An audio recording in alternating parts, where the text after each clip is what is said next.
Hello ক্র্যাফটিস, আশা করি সবাই ভালো আছো। আমি নন্দিতা, আর তোমরা দেখছো নন্দিতাস ক্রাফট ওয়ার্ল্ড। টিউলিপ বানানোর জন্য আমি পেস্তা বাদামের দুটো সেল নিয়েছি।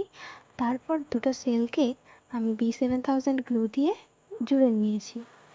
এরপর আবার দুটি পেস্তা সেলকে একইভাবে জুড়ে নিয়ে আমি আগের তৈরি করে রাখা সেলগুটির মাঝখানে আঠা দিয়ে অ্যাটাচ করে নিয়েছি।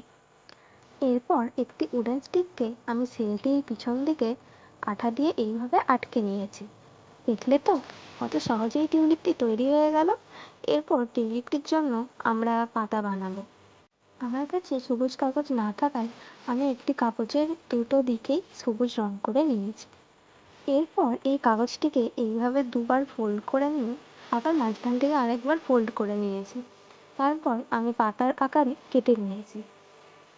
পাতাগুলি যাতে আরেকটু সুন্দর দেখায় সেই জন্য আমি কাটারের উল্টো দিক থেকে এইভাবে পাতাগুলিকে বাঁকিয়ে নিয়েছি। এরপর পাতাগুলির একদম নিচের দিকে আঠা লাগিয়ে আমি স্টিকটির সাথে আটকে দেব।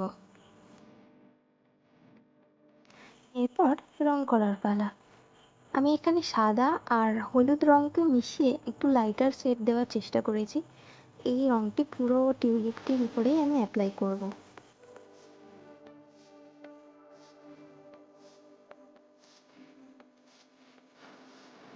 পুরো টিউলিপটির বেস কালার করা হয়ে গেছে। এরপর ব্রাশের ডগায় অল্প করে লাল রং লাগিয়ে আমি এইভাবে স্প্রেড করে নিয়েছি। ডিটেলস অ্যাড করার জন্য আমি ব্রাশটিকে নিচের দিক থেকে উপরের দিকে টেনেছি। এরকমভাবে পুরো ফুলটির চারপাশে কালার করে নিতে হবে। এরপর স্টিকটির উপর সবুজ রং করে নিলেই পুরো কমপ্লিট হয়ে যাবে আমাদের টিউলিপ।